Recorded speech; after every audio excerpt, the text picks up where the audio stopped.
have last week's class recorded, and I will have it. Participant. I will have it posted maybe tonight when we get off class, but certainly by tomorrow morning. Okay, so some business stuff. Let's just jump ahead to next week first, and then we'll come back to this week. So quiz number 1 is due on Sunday. You have 60 minutes once you start the quiz. It should not take 60 minutes. Most students, it should take much less. If there's anyone who needs any kind of exemption, time exemption, you just get in touch with me if you haven't already done that. Should be pretty straightforward. There will be another multiple choice quiz coming up in a couple weeks.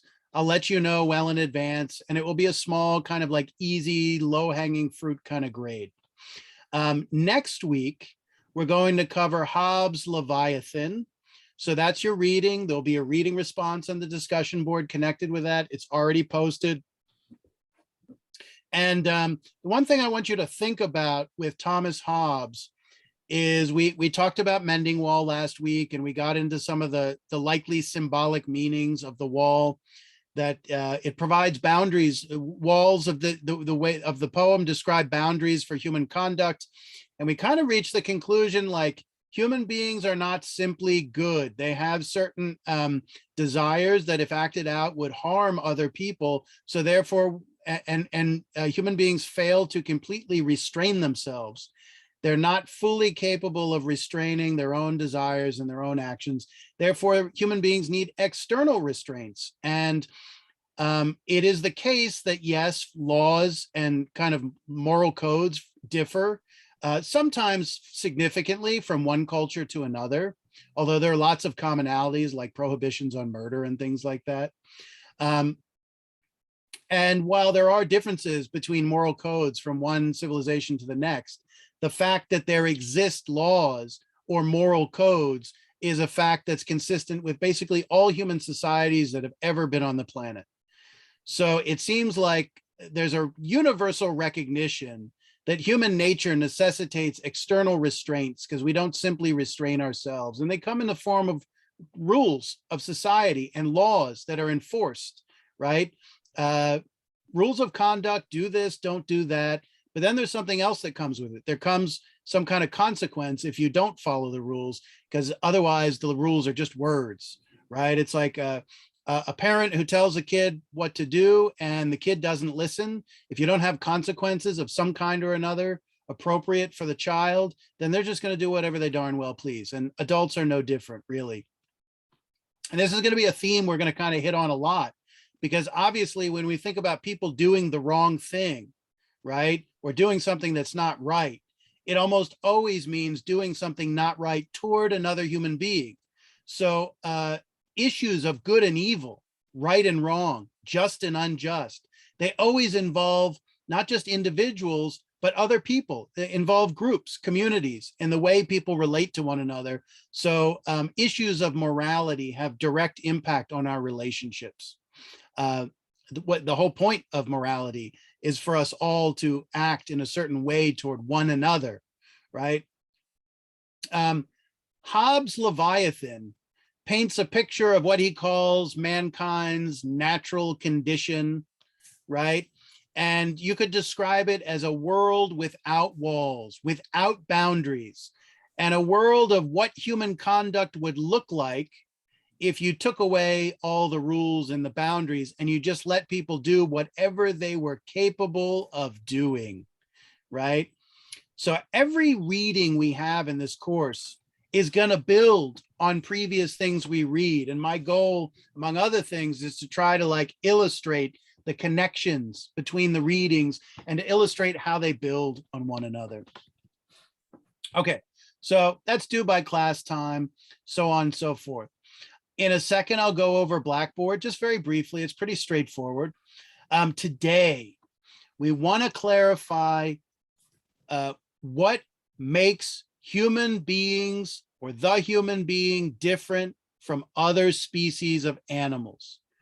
Aristotle called us the zoon logikon. We're the rational animal. And both sides are equally important. On one hand, we're an animal just like all other higher mammals. a dog, a deer, a whale, a panda bear, a bear, polar bear, whatever it is, right? On the other hand, we distinguish ourselves from other higher mammals by being the rational animal, by being the thinking animal, by being the speaking animal. And Aristotle's expression in Greek, zoon, logikon, zoon means animal. That's where we get our word for zoo, right? It's the place where the animals are. Zoology, it's just the study of animals. The logikon part, the root word is logos, and logos in this context means speech or reason. And the idea is that our capacity to reason, our capacity to think is tied up with our ability to speak. There is no thinking without speaking, but speaking becomes the medium or the language that allows us to think. And without language, we can't think in the way that we do as humans. That's really important. We can't think in the way we do as humans, because obviously, let's ask a stupid question. Do other animals think? Are they intelligent? It's kind of a trick question. Do other animals think? Does your dog, does your cat think? Are they? I think so, Professor.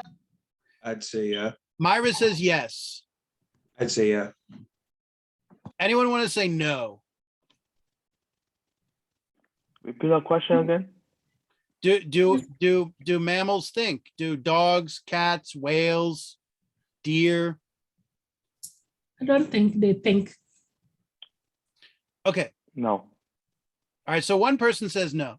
So, I mean, maybe the best answer is yes and no, but let's start out with the yes. Animals are obviously very intelligent, right? The game of evolution, right? And evolution is a kind of a game because there's a kind of competition of survival going on. What's the goal of the game of evolution? The goal is for a species to survive despite all the circumstances that might compel them to be that might be a threat to their survival, whether it's other species or whether it's geography, the weather, natural circumstances, right? Unforeseen circumstances, right? Like apparently there was some kind of asteroid, that changed the atmosphere and killed off all the dinosaurs or something like that long ago. So they lost in the game of survival at some point, right? So animals are the product of millions, just like we are, millions of years of evolution. Animals are surviving today, obviously. It means they figured out how to survive. And it also means definitely they're very intelligent, right? You can sense that. If you've ever been around like a horse, especially a horse, right? Or an intelligent dog, like you can sense that their brain is really cogitating. They're doing a lot. They're obviously not stupid, clearly not stupid. And so of course they do think in the sense that they have perceptual awareness of the world around them, and they respond to what they perceive. And we're talking about perceptual awareness. We're talking about like their awareness through their five senses, right? So I suppose everybody pretty much agrees with that. Yes.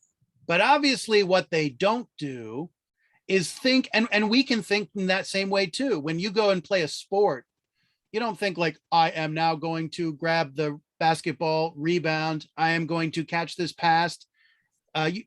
You just respond. You just act in the moment based on your perceptions of what's going on, right? But obviously, other animals, they even communicate. They in some cases have fairly sophisticated forms of communication, but they don't have full language the way the human being does. And language like English or French or Italian or what have you, human language has special characteristics that the type of, I mean, Aristotle with animals, he doesn't call it language, he calls it voice. It's like they have the ability to vocalize things, but they don't have the ability to speak in the way we do. And it has nothing to do with being able to make the sounds. It has to do with what the sounds mean, right? I'll give you an example. A parrot has better vocalization than a human being does. A parrot can imitate all kinds of sounds with its vocal cords that we struggle to. Maybe the best comedian can pull off some of them, but the parrot does it with ease, right? The problem is when the parrot says E equals MC squared, the parrot has no freaking clue what they're talking about. And maybe we don't have a total understanding of Einstein's equation of energy equals mass times the speed of light squared. But that equation has meaning to us because of what our language is and what it can do, a meaning that it not only doesn't have for the parrot, but the parrot cannot understand, despite the fact that they can say it perfectly well, right? Okay, so here's the catch. Because we do certain things as humans that are fundamentally distinct from other animals, it allows us to have those abilities, those faculties, primarily speech and thought, allows us to have fundamentally different types of relationships with each other that animals cannot have with each other. And it's really interesting. So we've all agreed that on a certain level, animals actually absolutely are intelligent. They're able to think, they perceive things that we don't perceive everything, like they can smell things that we can't smell. They can see things at a distance, like a bird that we can't see. Let's ask another question. Do animals have, when we think of relationships, we think of like emotions and feelings and all that good stuff. Do animals have, do they experience feelings? Do they have feelings like human beings do? I would say yes, Professor. Everybody, I would say yes. everybody anyone have like a dog and you sense that the I do. dog has feelings? Yes, I do. Yes. Okay, so everybody's saying yes. What if I actually totally agree with you, but let's say I disagreed with you. I said, oh, I don't buy it. I'm a human being. I'm like really special as a human being. Animals don't have feelings like I have feelings. Explain to someone who's skeptical how you think or feel that like animals like dogs have feelings. What have you observed in their conduct lets you know that they have feelings that you understand as a human being? Yeah, Professor, it's like when you hit an animal with something, they can scream. Yeah, they scream. They get afraid, right? They get scared. I mean, or the opposite happens, or they get aggressive, depending on which one and what you've done and so on. Good. Myra. Yes, Professor. I would say the dogs have feelings, animals have feelings, because sometimes even when I go out and I leave my dog alone, when I come back, you could tell that she's sad. Oh, yeah. So this is a good one. So we had a dog for many years when I was growing up. It was actually my brother's dog, and he was like living with a girlfriend. They got the dog and then they broke up, of course. And then the dog came back to live with my parents at my parents' house. And when my brother would leave the house, we had her on like an electric fence, and the dog would run to the end of the driveway. And then the dog would like howl and whine for extended periods of time and be like very sad that her master had taken off.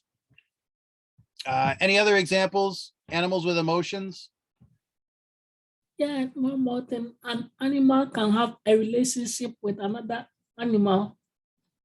Yeah, and we can also have they can also have relationships with us, right? I mean, if you want to get an extent of the capacity of other animals to have real intimacy and relationships with people, I mean, frankly, to me, a dog is the best example, because of the range of emotions that they can show with a human being, and just how social they can be. Luis. Like you said, I when the dog when my grandmother's sick, they stay by her side most of the time. Like they sense Yeah. the feeling of my grandma, like she's sick and she needs help. Very, very good. And I've heard many stories like an owner passes away and a dog responds accordingly. I've read about chimpanzees, for example. When a chimpanzee dies, they engage in a kind of mourning and acknowledgement of the death, and they're basically bereaved.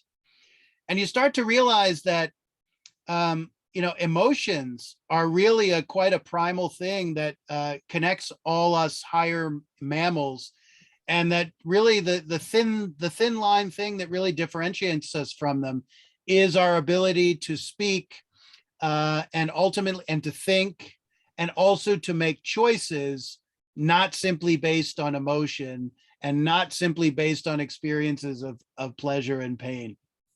So what makes our relationships different from other animals?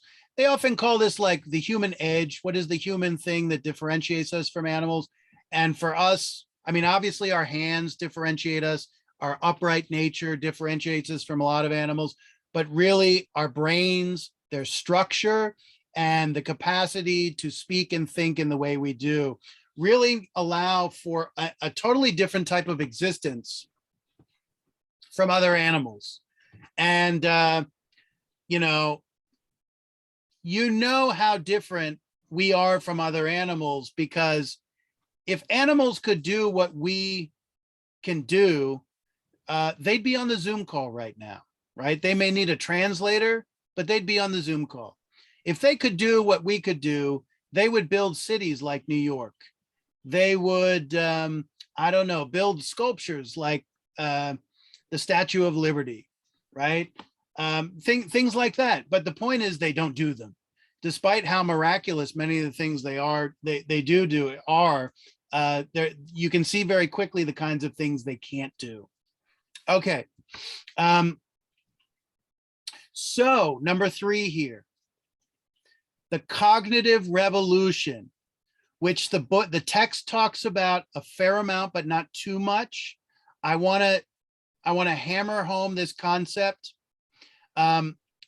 This concept of the cognitive revolution has 2 meanings in the kind of scientific realm, and one is connected with the discipline of psychology.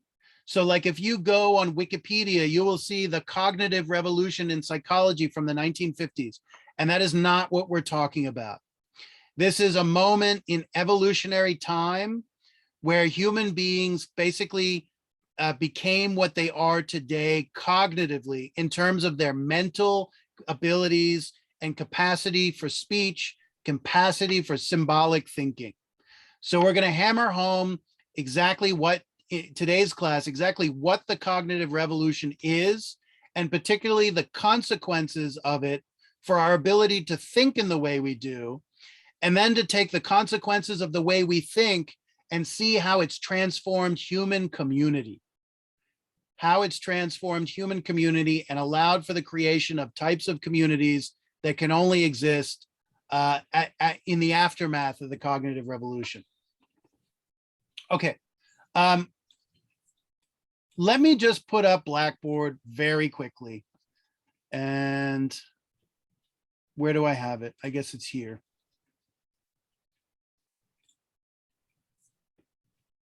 So here's Blackboard. I've got up through week 5 listed right now. And I just want you to note one little important thing that's kind of a change from the first couple weeks. So you'll notice that the week starts, quote unquote, the day after we meet. So today is the 16th, tomorrow's the 17th. So week 4 goes from the 17th to the 23rd. So the 23rd is next Wednesday, right? So that means that each assignment is due at the end of the week as I've laid the weeks out. And the end of the week is also the day where we meet for class. So I know there were some people who, because I kind of switched things last minute here, not everybody has finished the assignment. That's just fine. You've got till the end of this week to get it done. But going forward, I want everybody to have their assignment done by Wednesday. And so here, the March the 2nd is the following week where we meet, the Wednesday. So apart from that, that's pretty straightforward. Does anyone have any questions about the quiz or any like nuts and bolts stuff about the class? I have a question, Professor, about Please. the reading responses. How can we know that we got the answer correct? Okay, so I'm going to start. So let me say a few things. Number one, I grade them in batches. I'm not going to grade them every single week, but since we're at the beginning of the semester, I'm going to grade them soon. I'm not going to give you a whole lot of comments on them. When you take the midterm and the final, which are basically essay exams, you're going to get a lot of feedback, right? In terms of whether you have the right answer, you know, I am not 110% concerned that you have the exact right answer for the reading response.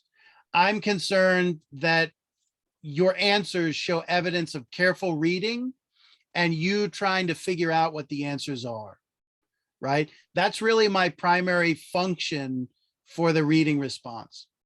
So then the follow-up, the second part of my answer to your question is, if you're not sure about the answer that you gave for the reading response, class time is the time to ask your question about it. So we're going to cover this stuff. And then when we get to the question that is relevant that you're not sure about, I mean, we can just talk about it. Yep. All right, thank you. Okay. I have a question, Professor. I mean, but it's about let's put it this way. At the end of this class, there should be no ambiguity about the answers to the reading response. And because we're going to go through those issues very carefully. Question. So I have a question about the quiz. I was looking like more on the tests and quizzes, and it's blank. The file is empty. So where you upload the quiz? Wait. So the quiz is in an assignment folder in the assignments. All right, let me. Yeah, I know there's different places to put quizzes. All right, you see this right here? This is Sorry. where the quiz is. So this is section 09. I don't know what section yours is, but they're all pretty much the same. It's not Mhm. showing, Professor, it's showing the PowerPoint. I'm not showing your screen. Oh, okay. That's my fault.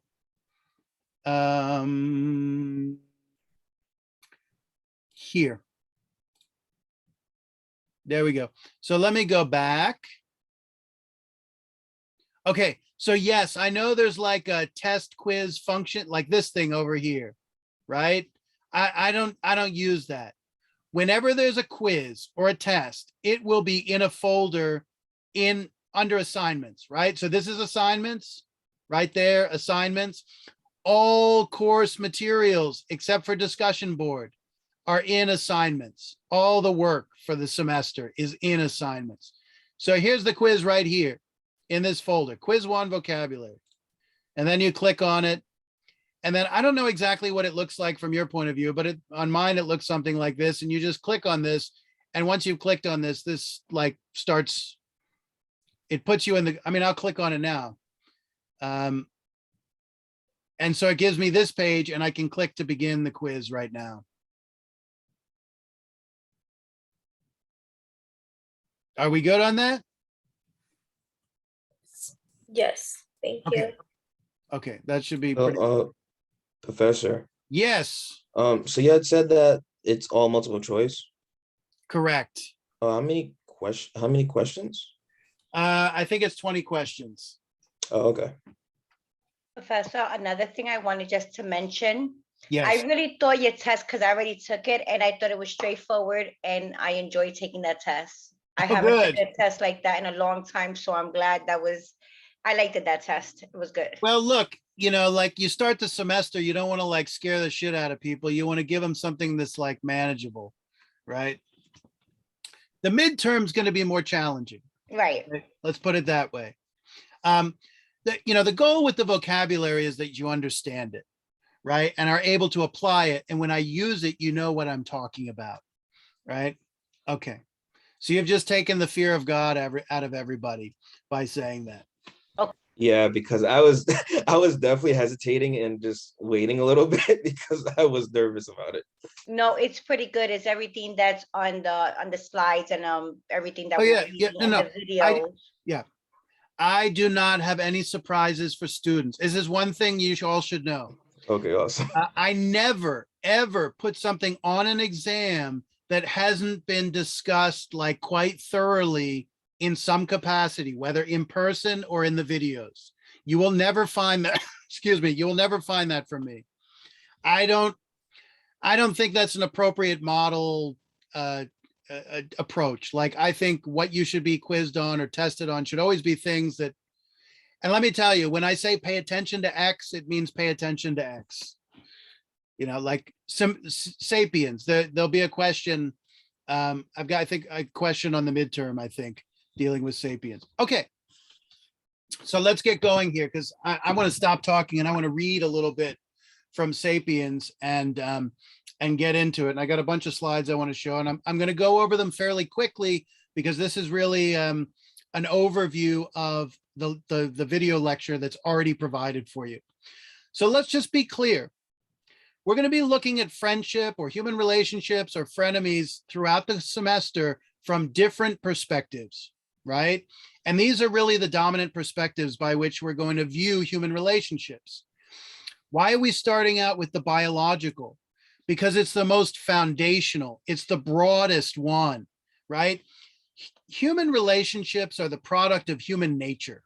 So what people are like, they're kind of their makeup as a being in the world, a human being, right? So biology is the most foundational level, right? And then we'll get to these like higher levels, social, moral, political, and psychological as we go forward, right? One of the interesting things about our biology is it makes possible things that are not strictly biological. What do I mean by that? Our biology allows us to produce culture. And one way to think about human culture is all the things that we make with our minds and also with our hands that go beyond the products of nature, right? Our biology, our nature makes all these things possible, but there are things that don't simply get passed on naturally, right? And there's a title of a book that kind of captures it all. Human life is not lived by genes alone. And by genes, I don't mean like the pair of pants. I mean like genes as in DNA, right? Some of the most essential things we have to have as human beings are things that we do not acquire from our mothers in the womb genetically. They're things we acquire that we learn from experience in the world. And I'll give you a simple example. A spider does not have to go to spider weaving school to make a web. They do not have to spend 5 years at architecture school to learn how to make that web. They do it as a product of their genes. But you are as a human being are never going to get a chance to build the next World Trade Tower in downtown Manhattan unless you have many, many years of experience, learning how to be an architect and so on and so forth. So some of the most vital things about human life are only gained through habit, culture, education, learning, experience, things we wouldn't otherwise have at our fingertips. Okay, so the biological level. So this is basically an overview. I'm going to try to speed this up, right? So evolution is a kind of competition of survival, one animal or species against another, and a species against the natural environment, right? And how does evolution work? We adapt through we adapt through genetic mutations, right, over time. So the idea is that all life on the planet started out as single-celled organisms, and that they gradually adapted through genetic mutation in concert with their environments to evolve into higher level species that are more and more complex, and the human being one of the most complex animals on the planet, and specifically our brain and what it's able to do is one of the most complex things that evolution has created. It's kind of like the crown jewel of evolution, right? And natural selection. What is natural selection all about? Everybody who graduates from college needs and must have some basic understanding of how evolution works. So evolution progresses, you can say, or develops through a process of adaptation and natural selection. What do we mean when we're talking about natural selection? Certain species are selected and certain species are not. They're deselected, you might say.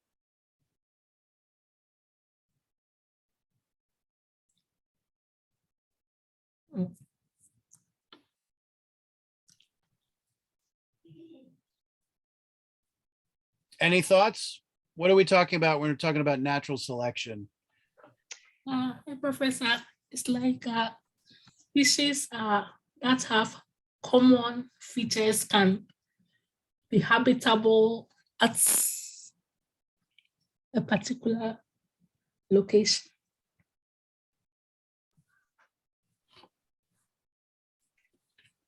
Professor, can I take a chance maybe? Go for it, Myra. Would you be talking about family? Not necessarily. Well, when you think of evolution, you typically think on the level of species. Wait, let's back up for a second. You all know this concept. You just might not know it under what happens. So genetic mutations happen in the DNA of various species. They evolve, they develop new characteristics, they change. For example, human beings did not always have the power of speech as we understand it today. They changed, they evolved, right? When species evolve, what does it allow them to do? In the game of evolution, what does it allow them to do when they evolve? Survive. Yes, it allows them to survive. So natural selection, you guys all know this. It's just an expression to describe the way in which certain species are quote unquote selected by this process to continue to survive. I mean, nobody actually selects them. They just end up kind of selecting themselves by having the right characteristics. What's the whole idea here? That their environment presents certain challenges to survival, and certain mutations of the genetic code are advantageous in dealing with the environment and some are not. And the mutations that are not, those species die off, they go extinct. And the species that have mutations that are advantageous, they thrive, right? Important. How are human beings doing on the planet today? Are they thriving and succeeding in the game of evolution, or are they on the verge of dying out? Thriving. Not thriving. Yeah, I mean, we might all kill ourselves with like the next genetically modified cold, or we might blow ourselves up with thermonuclear weapons. So, you know, you never know. But human beings are in many ways, and the story of Sapiens, which is a great book to read if you find interest in what you found there. One of his goals in this book is to tell the story of how human beings came to dominate the planet. So obviously that domination that we have is not guaranteed, and there are many ways in which we do not dominate because we're not God, we're not completely in control. And so the point is that the way in which we came to dominate the world was through the process of the cognitive revolution and the advantages it gave us in the game of evolution, right? And there's something really interesting about the fact that we've come to dominate the rest of the planet and other species, which is we're not the strongest animal, we're not the fastest animal, we don't see the best, we don't smell the best, There's all types of things that we're not actually particularly well adapted to compared to other higher mammals.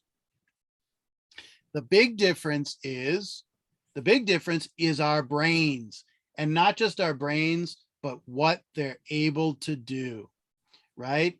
And in a nutshell, you can sum up everything that we're able to do as culture. What's so fascinating about the human experience is that we don't live out in nature the way a deer does, right? We don't live out in nature the way a fish does. We live in a man-made world, and that is a world of culture.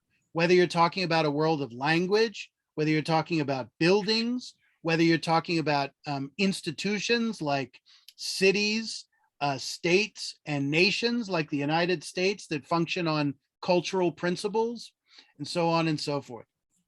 Okay, so the cognitive revolution is a period in the evolution of the human species in which we develop the ability to think symbolically, and language is just the primary medium in which we think symbolically, right? And when we talk about spoken language, it's very often called natural language because it developed out of the process of evolution spontaneously. Like someone didn't try to invent English. It just essentially invented itself in our attempts to communicate back and forth over thousands of years, right? But I mean, obviously natural language is not the only form of symbolic thought we have. If you think of something like mathematics or algebra, right? You can think of a kind of artificial language that human beings have invented for the express purpose of, understanding things from a mathematical point of view, right? And it's still just a different form of symbolic thinking. Okay, so we develop the ability to think and speak. And obviously, let's state the real obvious point here, that speech, its primary function is communication, right? Evolution didn't evolve us the ability to speak for the sake of just communicating with ourselves. It's something that is communal. It's something, communication necessarily involves other people, right? And our ability to speak is an evolutionary adaptation. And it is really the decisive thing that has allowed us to conquer the planet in the way we have. So when we think of speech, we shouldn't just think of it as an ability. We should think of it as the decisive ability that gave us the advantage in this kind of game of Darwinian evolution. You might call it the survival of the fittest, right? Okay, so there's a key observation that the author of Sapiens makes about language. And I want to really clarify this because the author, if you look at number 4 here, the author will speak about his different theories of language. He talks about a threat theory. He talks about a gossip theory. But here I'm not talking about the theories of language. I'm talking about the 2 primary functions of language. And the 2 primary functions of language he talks about are descriptive and creative. Descriptive and creative. Descriptive language. So first of all, what do we use speech for? What do we use speech for? Who wants to try to answer that question? What do we use speech for? In the broadest sense possible, what do we use speech for? To communicate. To communicate with each other. Communication. Yeah, Oh, so sorry. Melanie has to communicate ideas. Let me just tweak that a little bit. We use speech to communicate information. The information, yeah, ideas is good, but I think more broadly, information of any kind, right? The 2 functions of language here talk about 2 different types of information that we can communicate to other people. One type is descriptive language, which gives descriptive information, and one is creative speech, which gives a slightly different type of information. So descriptive language represents the world around us, right? It describes, very simple. it describes the world around us, right? So you call your friend up and it's raining outside and you say, hey, Bob, it's raining outside right now. What you've just done is communicated your description of the world around you, right? And typically descriptive language, as it's presented here in Sapiens, describes like concrete phenomena of the world. The information from the world that you get through your senses. So you'd call it like empirical information. When you're talking about empirical information, you're talking about information that comes through your five senses, right? Physical facts about the world, right? And let's just say this, you can see just why this would be so vital to our survival. We can talk to each other about important facts, about things happening in the world that are going to affect us. And if we can talk about them, then we can address those things in the world, right? So eventually we'll look at the passage in Sapiens where it talks about a woman of a tribe talking to her tribesmen. You know, there was a lion at the bend in the river in the morning, right? And I think it becomes pretty obvious why that information is relevant to all the members of her tribe, right? Well, let me ask, why is that information relevant to the members of her tribe?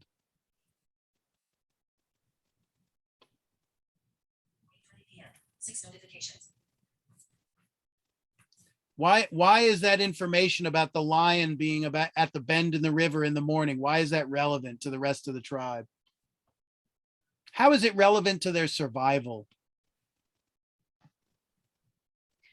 Because if they get to go to the river without knowing that the lion is there, then the lion has a chance of killing them. Yeah, so that's one interpretation, and that's kind of the most direct one, which is that, boy, if there's a lion still there when we go to the watering hole to get water for our clay pots, we're going to get eaten alive. So we're not going to go there, or we're not going to go by ourselves, or we're not going to go without the hunters to protect us, or some such, right? So information that has a direct impact on their life or death, right? It's pretty unambiguous. So, and the lion being by the bend in the river in the morning is a description of physical facts about the lion and where he is, right? Yeah. The other function of language is creative. So this is one of the great mysteries of language. Language can represent the world, but it also can, in a sense, bring things into existence in the world. And the author of Sapiens talks about myths and fictions and so on and so forth. He says language is not just descriptive, it's also creative, right? So language has concepts that have no simple physical existence, right? If I'm talking about a stone or the sky or the sun, I'm talking about entities, beings that have a physical presence that we perceive through our five senses. But language can also talk about things that are invisible and that we don't experience directly through our five senses. And some of the most important things in human existence, believe it or not, are things that you do not perceive directly through your five senses, right? Can we give, without me saying any more than that, can you give me some examples of some really important things in human life that you don't really perceive directly through your five senses?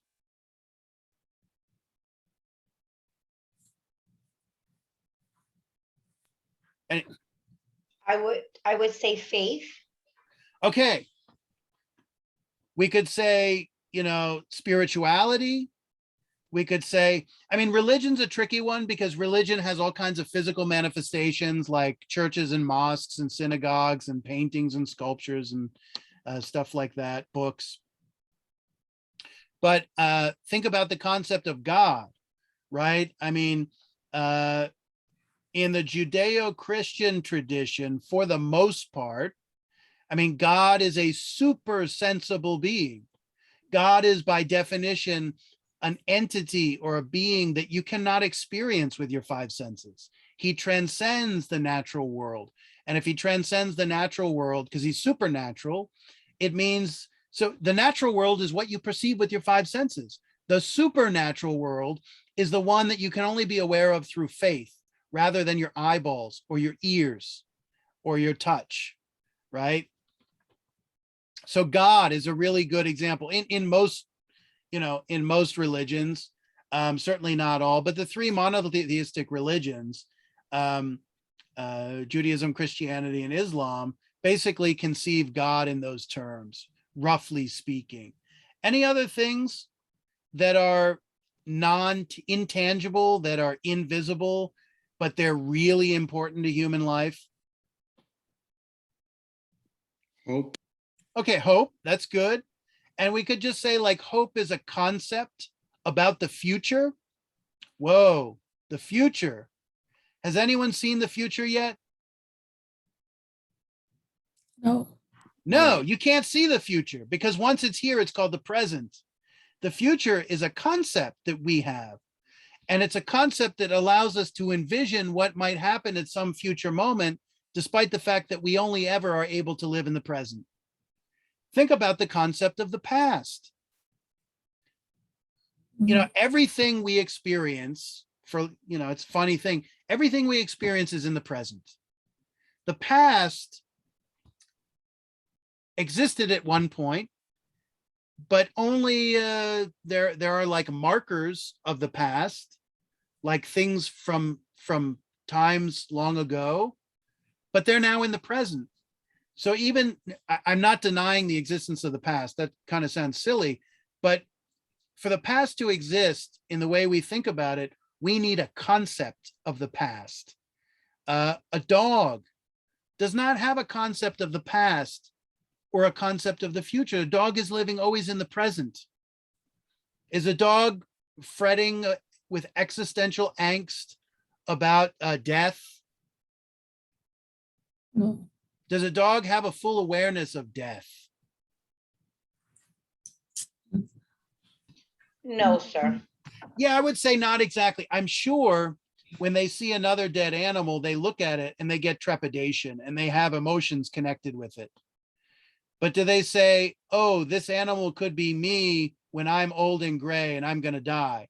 Well, the answer is not really, no, because they don't have a concept of that future, that one day they're going to be dead. I mean, we live our whole lives under the understanding that we're aware that we're going to die one day, but that's still just kind of an abstract, that's just a concept we have that allows us to arrange our lives and to, seize the day, carpe diem, because we know that one day there's going to be a day we can't seize anymore because we're dead. Any other big concepts that are really important to human existence that have no simple, tangible existence? We don't want to quite say they're totally make-believe because they're not, but you can't just see them like under a microscope kind of thing. Professor, can I talk about air that we breathe? What's that? The air that we breathe. Yeah, I mean, you can't see the air, but like we all know it's a physical thing that can be observed, like in the right circumstances. Like air has mass. Air is I mean, you can still feel the air, right? You just can't see it. Well, on a hazy day, you can see the atmosphere. Yeah. We're talking about things that are not simply physical. Obviously, air is a physical thing. Any other thoughts? What about freedom? What about love? Yeah. What about justice? What about the United States of America? On one hand, the United States consists of actual geographical entities, physical entities you can see on a map, right? But I mean, obviously, the United States is not just a physical entity. It's also an idea that's based on certain fundamental principles that are in the Declaration of Independence. We hold these truths to be self-evident, that all men are created equal and endowed by their creator with certain inalienable rights, among them life, liberty, and the pursuit of happiness, right? So the United States is not just a physical thing, it's also an idea, or it's a community in which those principles are what, you know, generally speaking, we have our debates as Americans over what the United States really is, how good it really is, and so on. But in a nutshell, the United States is a concept. It's a concept based on these fundamental principles of natural rights, or now they call them human rights, but in those days they called them natural rights, that in light of what a human being was, that they had certain fundamental freedoms that were given to them by nature or God, and that government was there to protect those rights, rather than rather than tell you which rights you had and didn't have.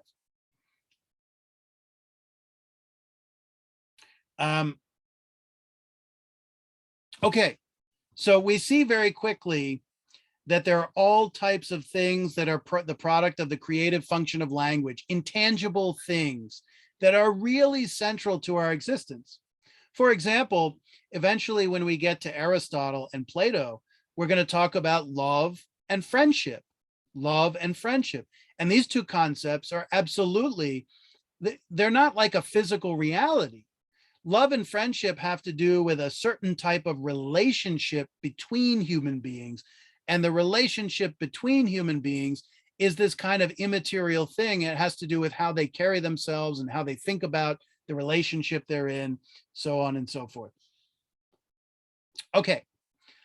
Next really important concept, I'm going to skip over the two, threat theory, gossip theory, is an imagined order.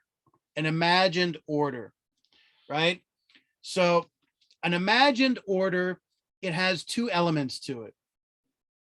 Number one, an imagined order is the product of the creative function of language, right? The creative function of language is imaginative. It brings things into existence that don't have any simple physical reality to them, right? And an imagined order consists of a whole set of interrelated concepts and ideas that are the product of this creative function of language, number one, and that forms an order, like a conceptual order, like a kind of word cloud or a kind of structure of ideas that are interconnected, like a web of ideas. But that web of ideas also manifests a certain social order, right? So this imagined order is imagined in the sense that it's part of the creative product function of language, but then that that order of ideas is manifest in a community. It's manifest in a society. So we can take, so from the author's point of view, he has a very scientific, a kind of atheistic point of view. When he talks about religion, for example, he talks about it from a scientific point of view, where for him, you know, concepts of God are just concepts we have in language rather than actual entities. So he would say that a religion like Catholicism, Christianity, Protestantism, Islam, all the different sects, Judaism, what have you, that these are all imagined orders, right?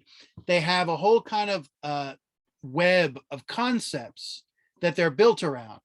Like if you're talking about Christianity, you've got God and Jesus, you've got redemption, you've got original sin, you've got all these things lurking there. And then all those concepts create a community of people and get them to act toward one another in a certain way. The same way in which think about our founding, what are our key founding documents in the United States?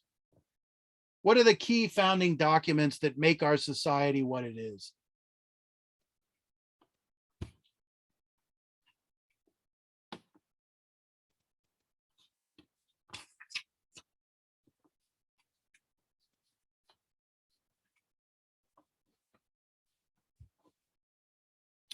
What are the two key documents that are the founding documents of the United States of America?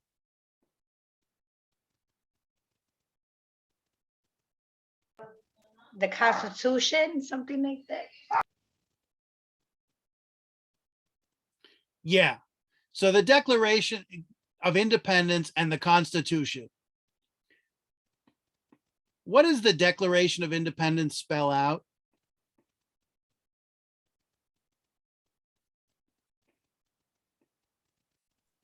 We the people.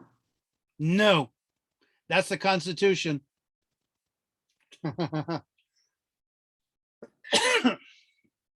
What does the Declaration of Independence spell out? Shame on your college education. I don't blame you. I blame your college education. Yeah.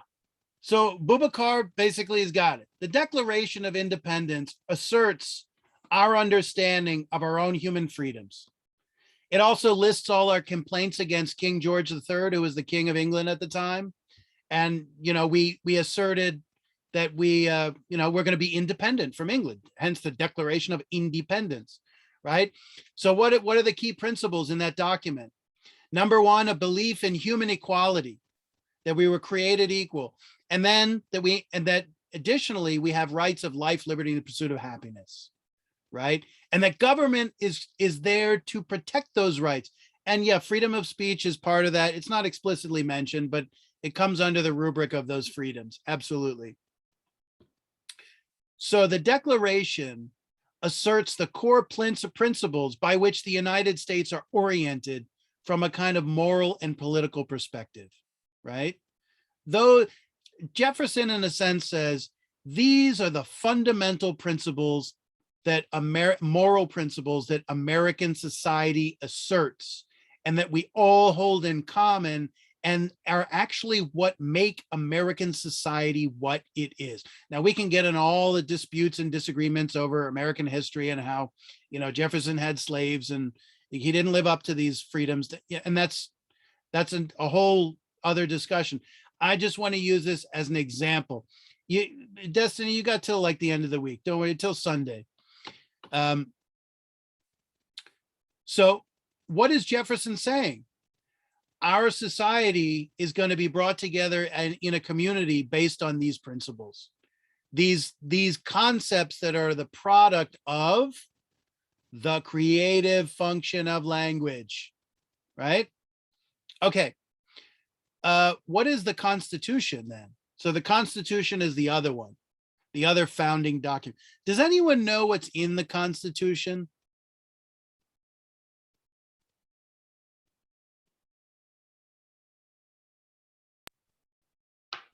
Do you know why we have the country we have today? Because nobody fucking knows what's in the Constitution. Right? Holy shit. Or the Bill of Rights, something like that. Yes, the Bill of Rights is at the end of the Constitution. It's the first 10 amendments. Amend the alter and add to the Constitution. But what's in the Constitution itself? No wonder we have Joe Biden. Sorry, folks.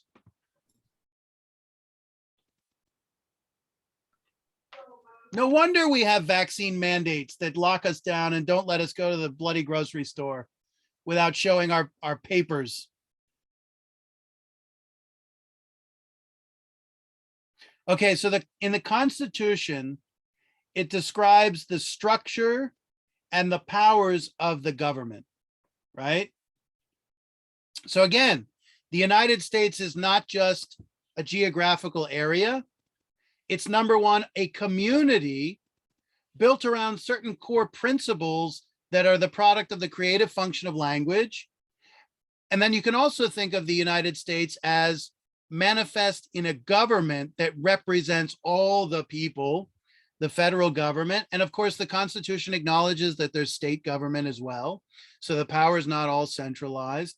And it provides for a government that is supposed to, by its very structure and abilities and powers, maintain the liberties, protect the liberties articulated by Jefferson in the Declaration, right? Okay. So what is all that? What have we been talking about here? This is an imagined order. The United States isn't just a physical place. The United States is a concept that's been made real in people's minds by the way we live our lives. It's structured by ideas. That's what makes this an imagined order. Okay. All righty. So I'm going to be done lecturing in like just a couple minutes and we'll get to the text. So here's the big thing. Really important because students tend to kind of miss this. And it's also because the author of Sapiens doesn't quite hammer it home clearly enough. He says there's two functions of language. There's a descriptive mode of language and there's a creative mode of language. And the creative mode of language is really dependent on all these imaginary concepts. These concepts that have no physical reality, that probably took a lot of time to evolve in the history of human language. And the big thing he says is, as a result of these two functions of language, there are two types of communities that can be created out of these two different types of speech. And we'll look at it in detail, but he basically says the descriptive function of language only allows for a fairly simple and small society. But he says once humanity develops the creative function of language, that we can have much larger and more complex societies organized and sustain themselves in ways that without the creative function, we wouldn't be able to have them, right? And one of the arguments of this author is that one of the dominant functions of religion, one of the dominant functions of the concept of God from his scientific perspective, because that's obviously not the whole perspective on God, hardly, but he says one of the main functions of religion is social control, right? It's a way of organizing people, and it's a way of getting people to follow the rules, right? And by doing that, you allow for a peaceful society to coexist without excessive conflict, without excessive violence, everybody brought under the same God. And of course, we know what God does. We don't just worship God. We don't just pray to God. What else does God do? What else do gods do to people? What's one of the classic things gods do to people?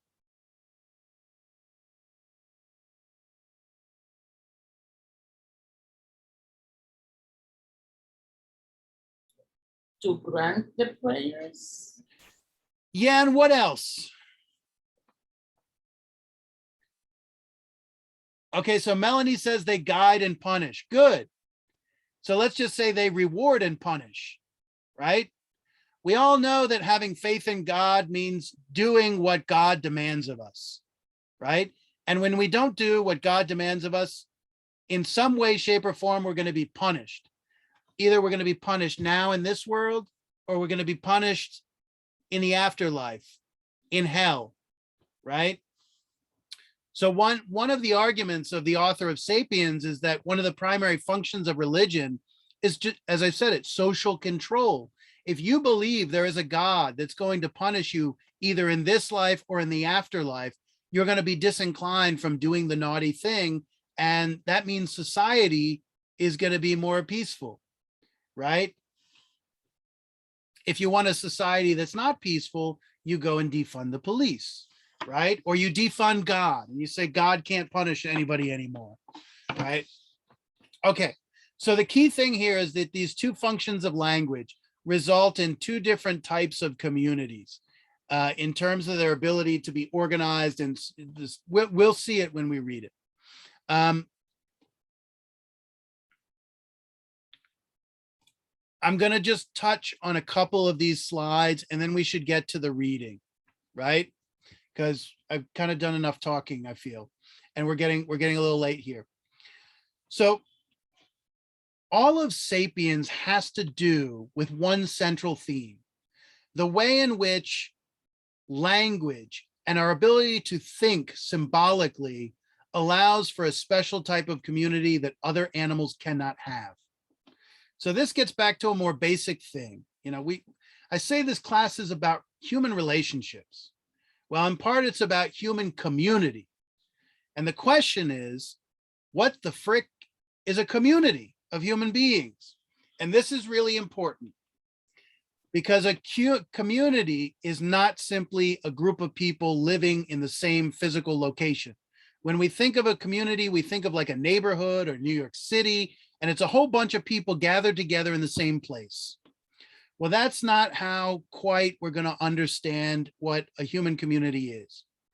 A human community is a group of people bound by something fundamental that becomes the glue and the bond between the members of that community.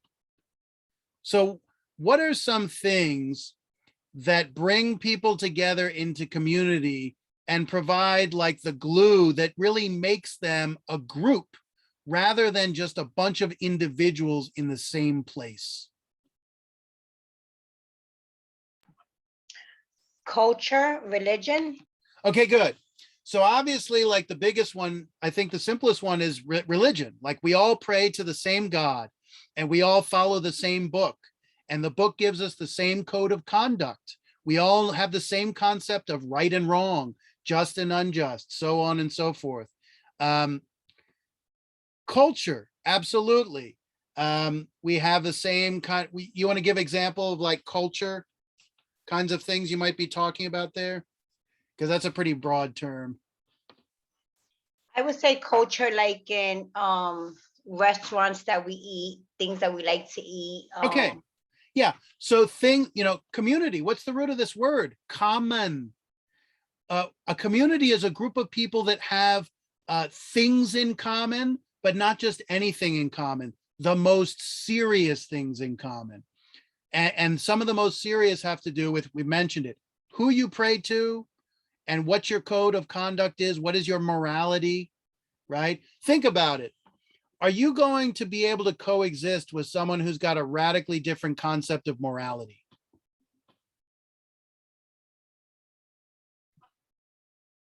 No. Yeah, why not? It's a simple one. If they pay rent.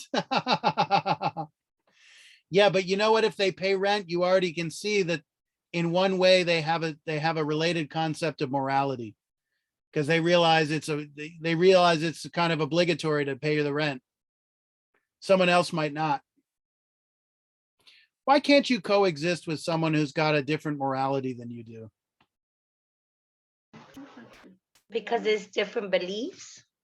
Yeah, I mean, like, let's be really extreme to just illustrate it. Like, you believe murder is wrong and they don't. Like, what's the problem there? Well, they're going to try to murder you if they don't think murder is wrong. Or you believe rape is wrong and they don't, right? Well, if they really believe that, then why wouldn't they try to rape you? Seriously, right? So of course, most disagreements over morality are more subtle than that, but you can start to see, I mean, your morality is not just a belief system, it's how you act and how you expect other people to act.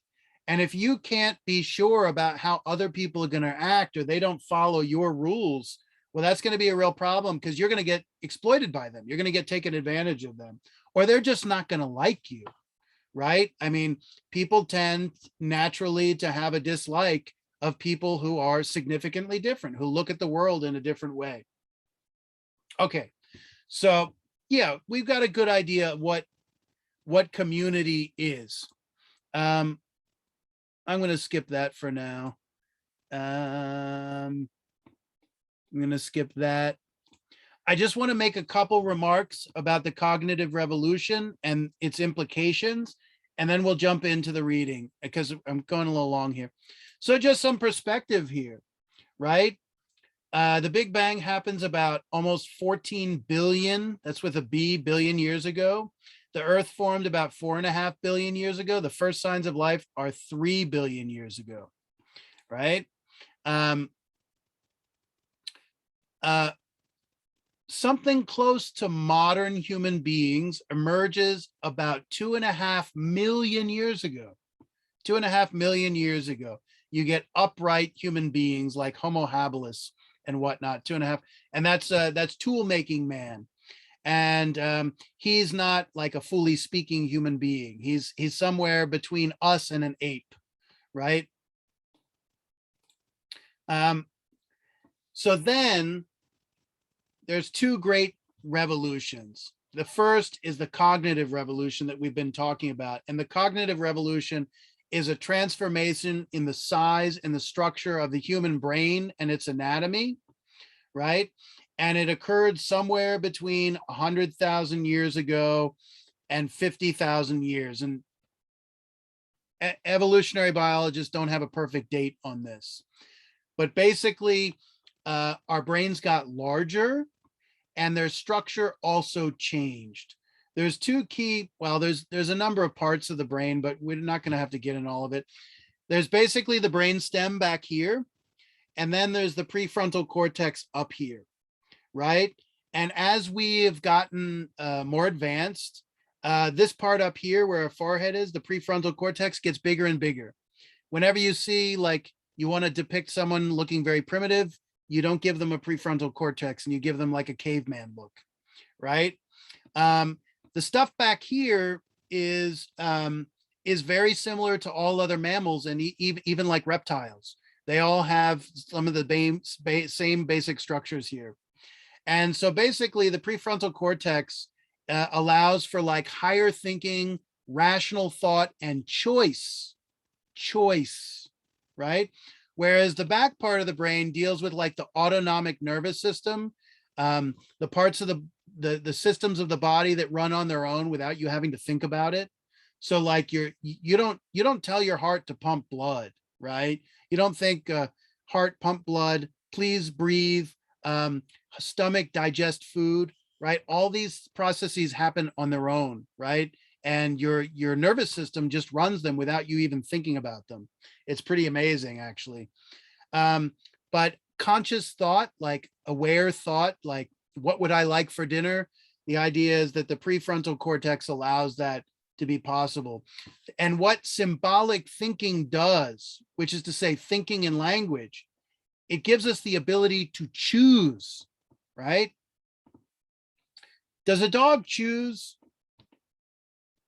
Do dogs choose? Do they make choices? Not in particular. Yeah, I would say basically not really. I mean, this is a little bit of a gray area because animals can be educated. They can be trained to an extent. So I wouldn't say it's absolutely zero. But one of the problems for the dog is without language, they can't even frame the alternatives in their thinking. Simply by our ability to say, would I like to do this rather than that? I've acknowledged to myself in language, in my mind, that I actually have alternatives to choose from. For the most part, animals are functioning on instinct, on impulse, things that are hardwired, right? They don't question what they're going to do. They just spontaneously respond to the stimuli that the external world is giving them, right? Whereas we can actually ignore, information coming from the external world and say, wait a second, what do I want to do? What should I do, right? And the ability to choose means we live a very different type of existence from other animals. Okay. All right. So what we should do is turn to the reading now. And we'll touch on some key sections for about 15 minutes or so, and then we'll call it a night. So here, I want to go right there. There. All right. So why don't we just start out right here? And could I have a volunteer read for us? Who would like to read? Who's in the mood to read?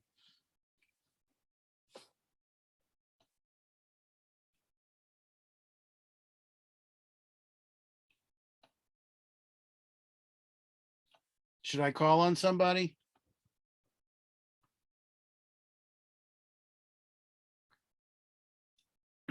Daniel, could you read for us?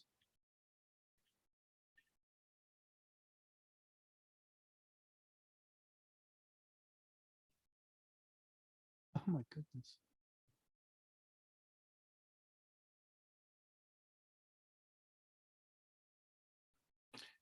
Myra, could you read for us? Professor, I would like to, but I'm not great with with reading so much. Somebody's got, nobody wants to hear me read. I've already talked enough.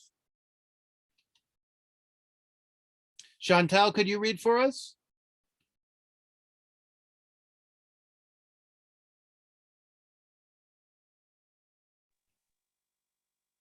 Not sure. Hang on. What about Charity?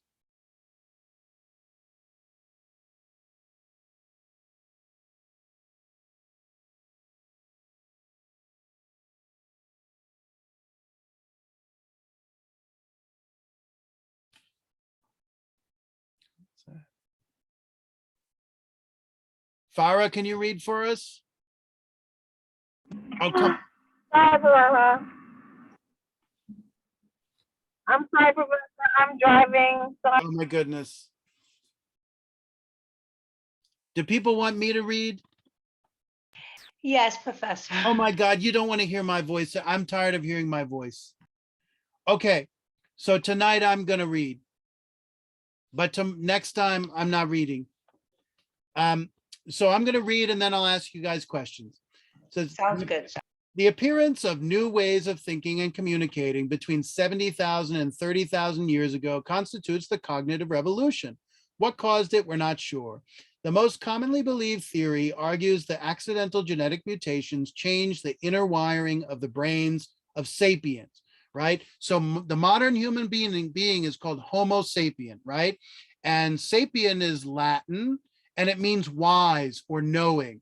So Homo sapien literally means wise or knowing man.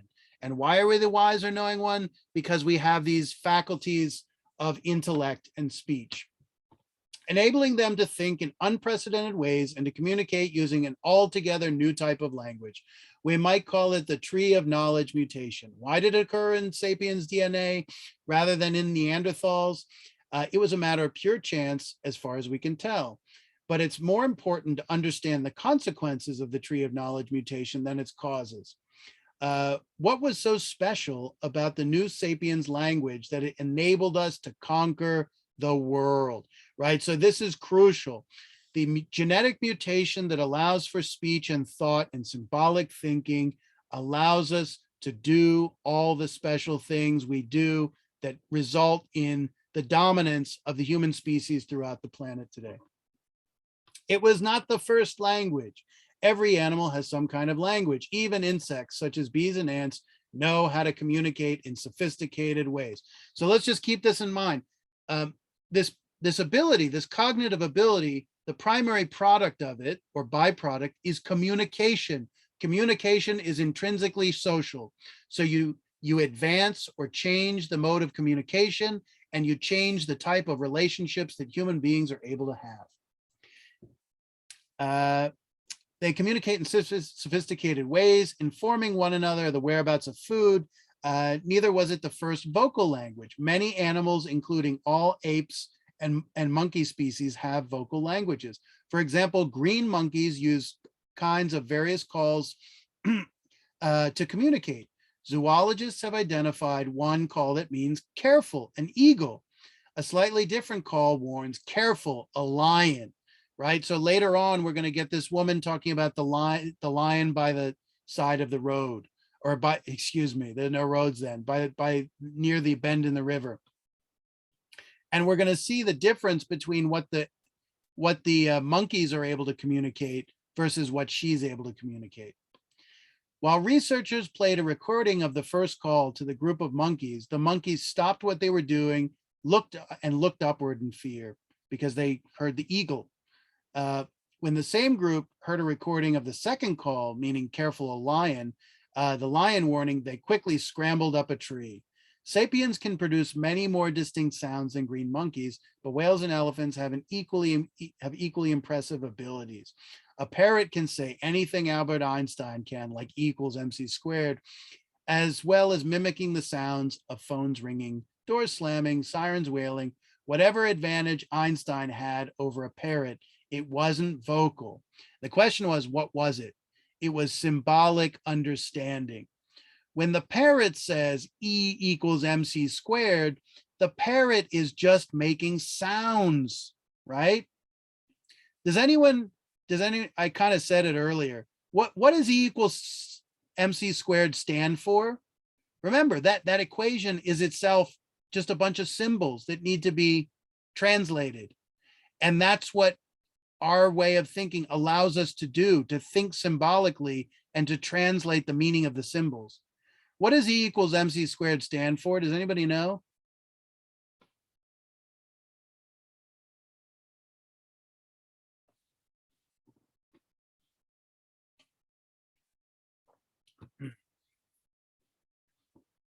Energy equals mass times the speed of light squared. So it's actually an equation that is a representation of, the forces of physics in the world, right? The parrot has no understanding of that, right? The parrot just hears sounds. The most common answer is that our language is amazingly supple. It connects a limited number of sounds and signs to produce an infinite number of sentences, each with a distinct meaning. We can thereby ingest, store, and communicate a prodigious amount of information about the surrounding world. A green monkey can yell to its comrades, "Careful, a lion," but a modern human being can tell her friends that this morning near the bend in the river, she saw a lion tracking a herd of bison. Okay. I want to ask very quickly here the difference between what the monkey is able to say and what we're able to say. When the monkey says, "Careful, a lion," where is the lion?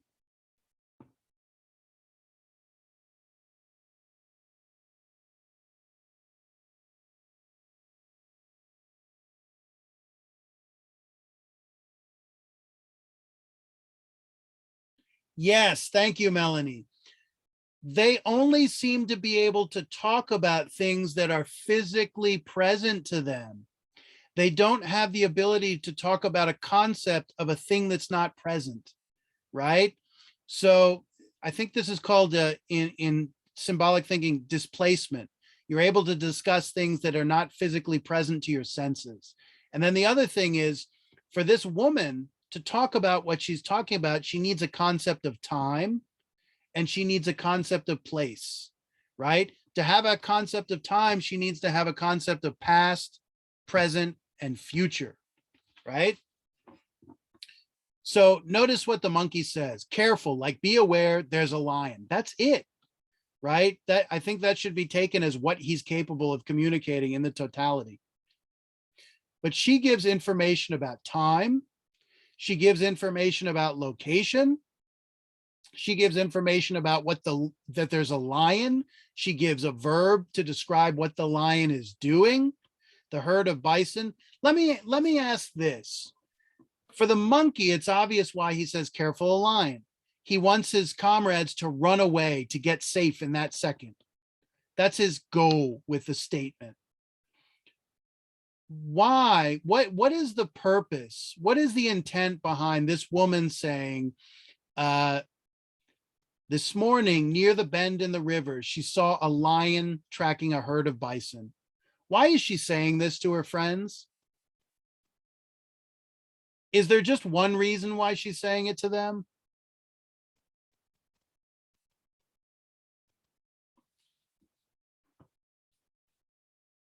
Why is she telling them this? Let's ask this. Are they under threat from the lion that moment?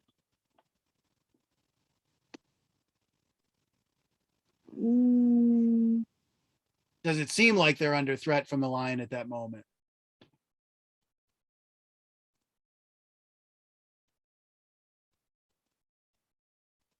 I think the answer is no. Thank you, Melanie. Melanie's on top of it here, right? So they're in a situation where the lion is not even threatening them. If the monkey was in this situation, the monkey wouldn't be thinking about that lion anymore because it's out of sight, out of mind. The human being is considering what they're going to do in the future. right?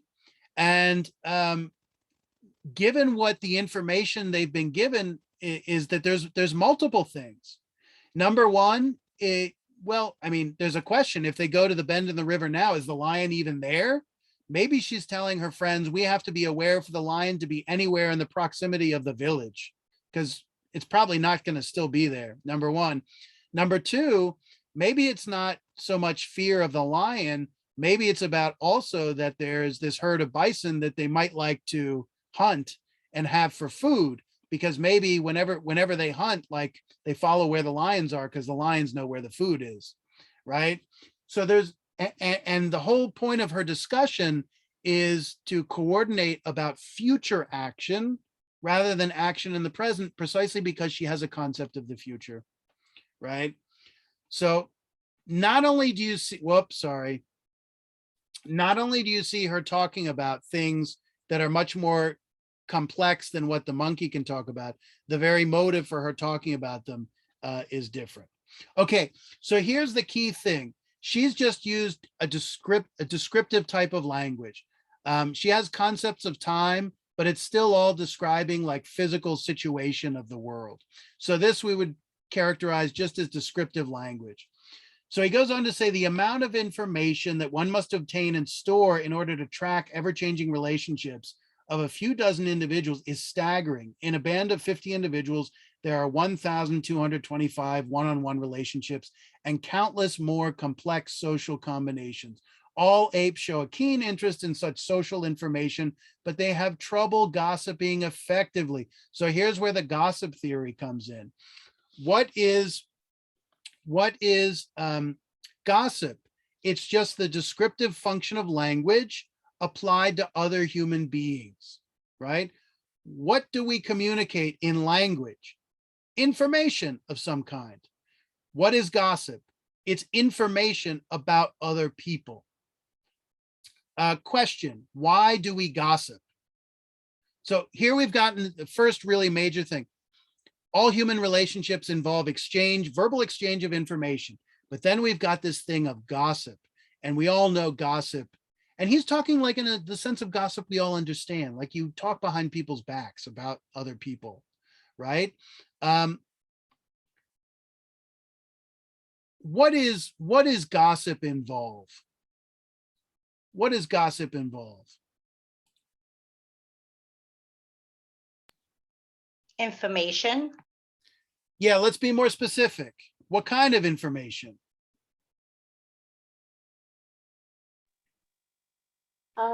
Information about other people. Right. Okay. Why do we exchange information as human beings? What's the point of it? Why do we need to exchange information? What goal? All right, so part of it is social connection. I agree. But I would say even social connection has a more basic function than just for its own sake. Why do we exchange information with other people? What do we need to do in the world? We spend our time every day doing it to some degree or another, to a large degree. What is our basic goal in life? What do we need to do?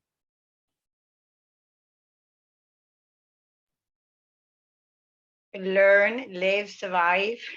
Yeah, let's put it that way. So, I mean, when human beings were out in the wilderness, we had to survive from like other large animals or the cold, snow, the weather, right? But the challenges we face in society, in this man-made world, are not one of like physical survival.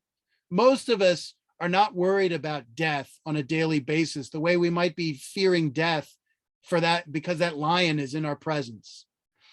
Today, we need to survive by like succeeding in the rat race, having the job, paying the bills, getting the education to get the job, who's friends with who, what's the boss like, how do we stay on his good side, how do we avoid getting fired, and yada, yada. We're all pretty much in agreement of that? Yes. We're not living like Tarzan in the jungle, like afraid from leopards or something.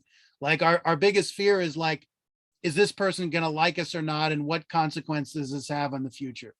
Right? So what function does, what are we saying here? All this communication is so we can succeed in the rat race of life, in society, in human society.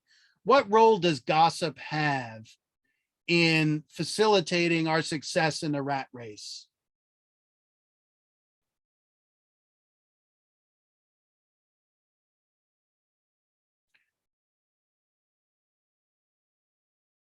Why do we talk about other people? What is gossip? We talk about other people behind their back when they're not present.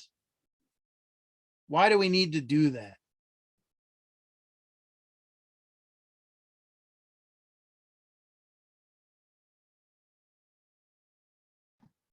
I would say sometimes because we're scared to tell them face to face. Well, we definitely wouldn't tell them face to face, or we wouldn't talk about them face to face for all kinds of interesting reasons. I agree with you. Why not? Why do we tend to gossip behind people's backs by definition?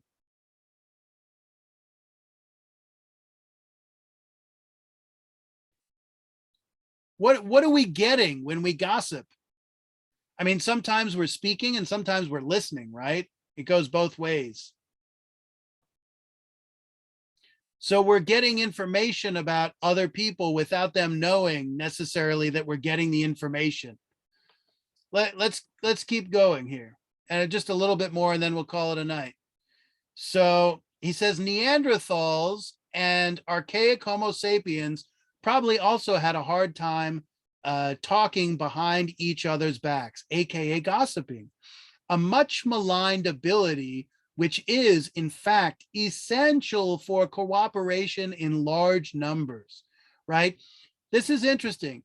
His argument here is that gossip plays a serious social function rather than just as a kind of amusement that, you know, people do at a water cooler on their lunch break or something. He says the new linguistic skills that modern Homo sapiens acquired about 70 millennia ago, 70,000 years ago,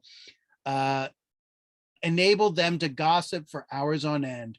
Reliable information about who could be trusted meant that small bands could expand into larger bands, and sapiens could develop tighter and more sophisticated types of cooperation. If you want to understand how human beings conquered the planet, you need to understand how they formed tight and sophisticated forms of cooperation, community, because of the way they communicated with one another. You need to know who you can trust in the group of people around you. Agree or disagree?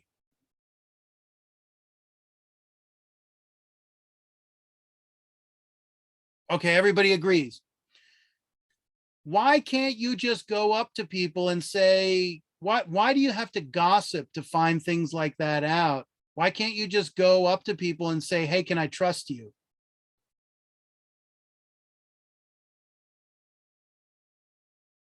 I want to hear people's voices. I mean, yeah, people lie, right? So, and the people who are trying to con you, they're trying to deceive you. The very people who are lie, they're obviously not going to admit that they lie, because a liar and a con, a cheat, can only succeed when what? They can only succeed when you believe that they're trustworthy, right? If you know someone's not trustworthy, there's very little chance for them to con you, right? Because you stay away from them. You don't put your trust in them. You don't put themselves in the position to take advantage of you, right? And of course, you can't go up to someone who's dishonest and ask them if they're dishonest, because they're not going to give you a straight answer. So what do? You go and talk to other people behind that person's back, right? And then you realize that there's a whole realm of information that you might like to know about what's going on in your social circle, but that you're never going to get it by just coming up to a person and asking them, right? So you have to use gossip as a way to find that out. And this raises a very interesting specter that human society is very much like Junot Díaz's The Money. Everybody to some degree or another is duplicitous. which means we have like two faces. When we're around other people, we try to put our best foot forward. We try to act in a respectable way because we want to be respected and we want to be trusted, even though maybe we're not perfectly that. Okay, the gossip theory might sound like a joke, but numerous studies support it. Even today, the vast majority of human communication, whether in the form of emails, phone calls, or newspaper columns, is gossip. Think about the newspaper. The newspaper is just a big public forum for gossip. It's not really behind anybody's back, but it serves a similar function. It comes so naturally to us that it seems as if our language evolved for this very purpose. Do you think that history professors chat about the reasons for World War I when they meet for lunch, or that nuclear physicists spend their coffee breaks at scientific conferences talking about quarks? Are you kidding me? Sometimes, but more often they gossip about the professor who was caught cheating on her husband, or the quarrel between the head of the department and the dean, or the rumors that a colleague used his research funds to buy a Lexus, right? So those are all things that the person who did them is never going to admit to you up front. So you have to find out from third-hand parties what actually went on, right? Because you need, what is gossiping? It's like you're the CIA and you're intelligence gathering on the people around you. How many people, when you got a job and you're in like the first week, you start talking to your coworkers about the boss, or you start talking to your coworkers about other coworkers to like get a sense of the lay of the land, because you can't afford to lose that job and you need to know what's going on. You need to know the score. Does anyone know that expression, knowing the score in a situation?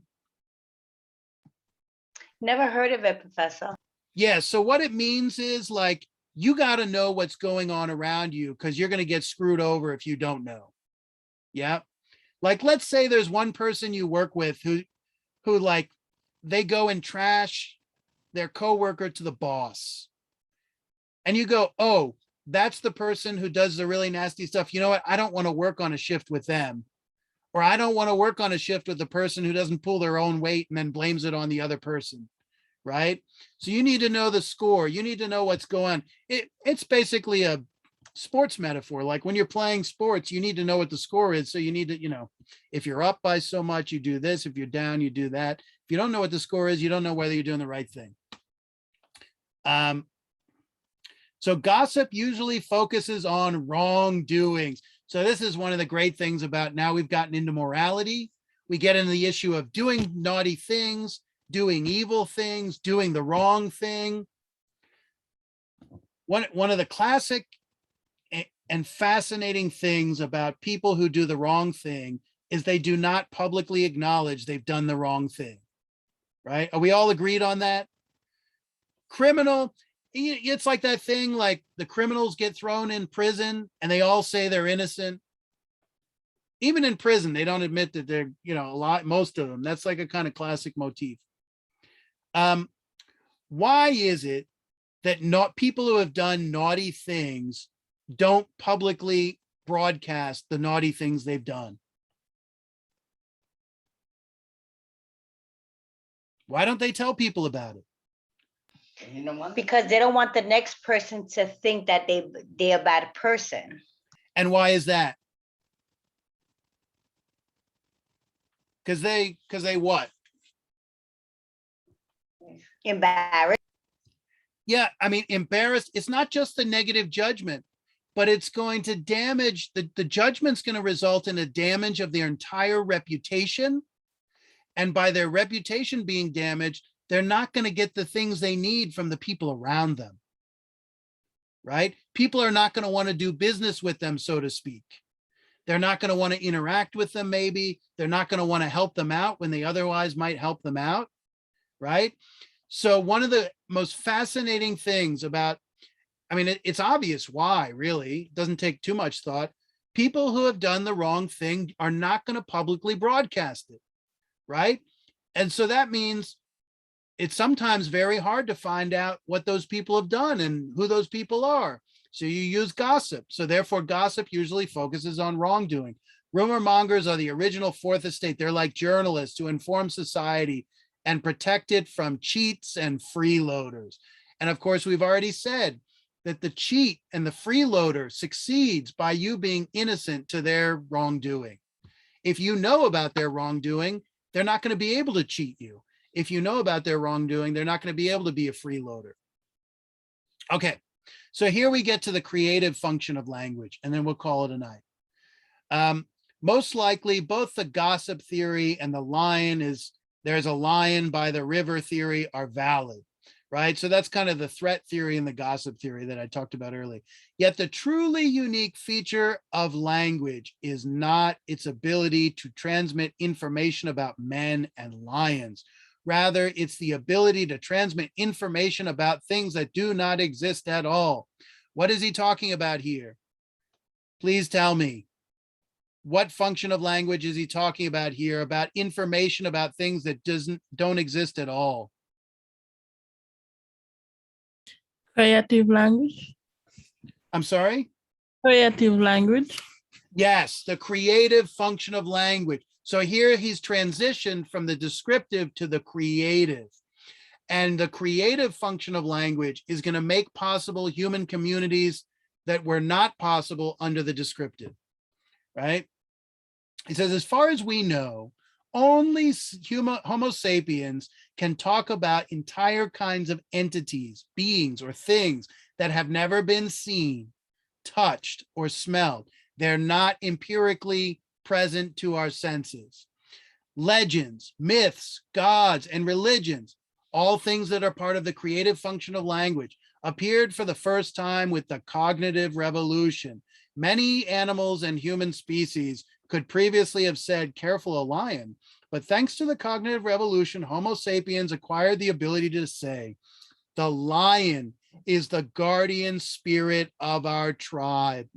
This ability to speak about fictions is the most unique feature of sapiens language. Okay, so here he's shifted from careful, a lion. The monkeys are talking about a physical animal that is physically present to them.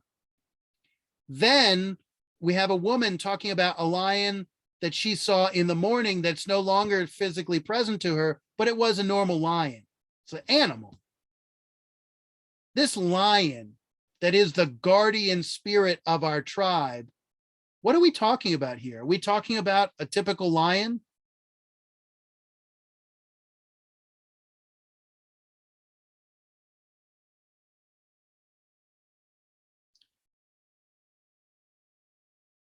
Two more minutes and we're done. Are we talking here about a physical lion who is the guardian spirit of our tribe?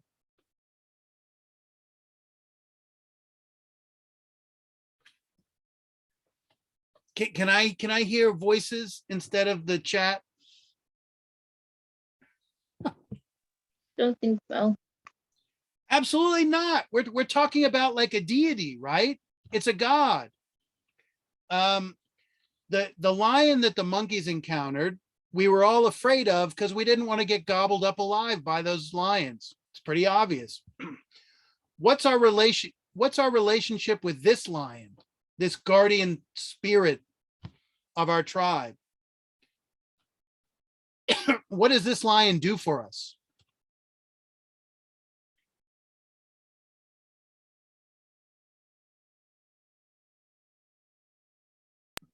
Protects. Yeah, so this is something like a god that, like, I mean, it's a little over the top, but I mean, this lion is like a god that we pray to and worship, and we give gifts and prayers so that he protects us from, say, the other tribe on the other side of the plain that wants to attack us and kill us. Right? I'm sorry?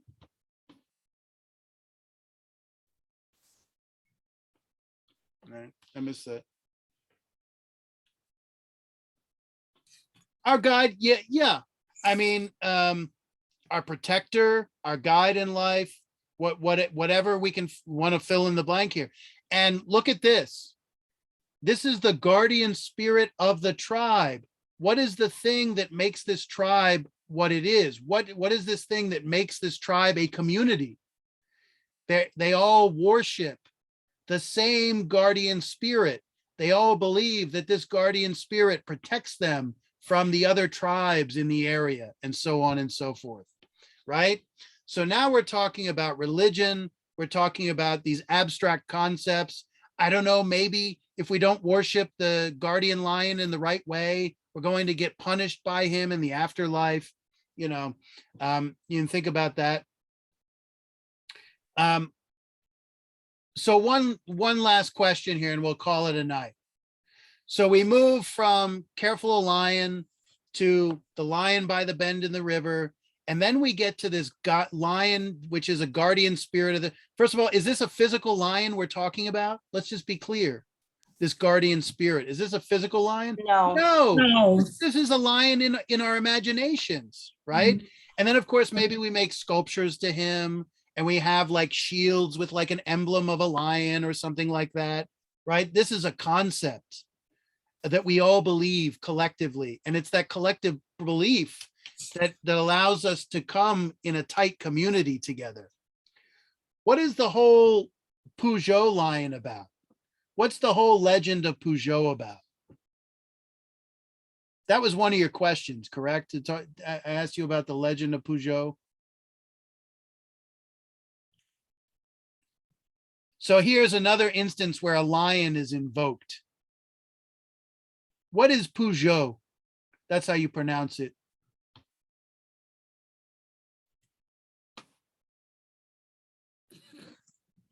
He inherited his parents' metal shop. Okay, good. So Peugeot starts out as the last name of a man who inherits a shop, and then he makes the shop into what? A limited liability. Yeah, into a company, and the company has his name on it, Peugeot, but the company is distinct from the man because the limited liability means if the company goes bankrupt, the man doesn't go bankrupt. So here we move from like a religious fiction, as the author calls it, to a legal fiction. And the whole idea of a business is very interesting. A business starts out as a legal fiction, this concept of this entity that you own, but then you don't, you have some kind of distinctness to it. And then it becomes a car company, right? And the car company has cars, it has car dealerships, it has factories, and all these physical things, but all the physical things are the product of the creation of the legal fiction, which is called Peugeot. And what's the emblem of Peugeot? It's a lion. Or a nice little segue here. And on one hand, the name of the company does refer to the man who created it, but the name in kind of the creative function of language is now disconnected from the original man who created it. So now in theory, he could sell that company to somebody else, and it would still be called Peugeot, named after his family, but someone else like Smith or Calderon or Fernandez or Nunez owns that company, right? And so that the company has a physical presence, but the physical presence is actually the result of this creative function of language, right? And now the lion is not a physical lion, it's not a god, but it's like a logo, or it's an emblem, in the same way that you have like, cartoon characters for children's cereals, right? Like Captain Crunch or Count Dracula or something like that. They are, and you can think about the way in which companies create their own mythology. Like, oh, this car will, make you more sexy and you'll pick up girls in it, or whatever it is, or boys, as the case may be, right? So businesses have their own mythologies surrounding them that they create out of their logos, and the logo becomes a kind of repository. Yeah, Red Bull. You know what? We'll finish. I don't want to really go any longer, but I want to finish with this just because we can kind of segue back into this. I'll just show you one slide that I like on here. So somebody posted this image on, it's a kind of a meme. It's not funny like most memes though. and they posted on Facebook. And the idea was we were supposed to look at this and not be able to name any of the plants. And of course, we could name all the symbols and all the mythology connected with those companies. And actually, you might not know all of them, but you know most of them. And the idea was that we were supposed to feel really guilty because we don't live out in the wilderness and we can't name any of these anymore. And of course, I sit there and I say, you know, no shit, Sherlock. Of course we don't know these because we don't need to know these. But think about it for a second. If we were like some hunter-gatherer living 20,000 years ago, we might, well, for our own survival, need to know we wouldn't have the same names for these, but we would go, oh, this plant is poisonous, and this plant is good for eating, and this plant is good for making medicines or whatever. And we could tell by the shape of the leaf and so on and so forth. But the point is to talk about the cognitive revolution gives rise to human culture. We don't live in a world of physical nature anymore. We live in a world of human culture, right? And all of these are symbols, right? Symbolic thinking. These aren't just shapes. They represent something. That's what makes them symbols. And of course, we have to know what these things are because to get by in our world, it's not required to know these things. It's required to know stuff about these things, right? And of course, not only do we recognize the companies, but we have all kinds of mental associations with these symbols, right? And you go, oh, I'm part of the Apple community. Like I've got an iPhone, blah, blah, blah, you know, and I'm hip because, you know, I have Apple technology and so on and so forth. Anyway, what's interesting about these symbols is that they become like kind of repositories for a whole series of concepts that are embedded in them that are associated with those companies, right? So you can think about like Nike, Just Do It. You can think about the athletes connected with Nike, whether it's Michael Jordan or LeBron James or Serena Williams, what have you. And all those ideas are kind of embedded in that swoosh. Okay. So we should call it a night here. Questions, thoughts, comments before we sign off?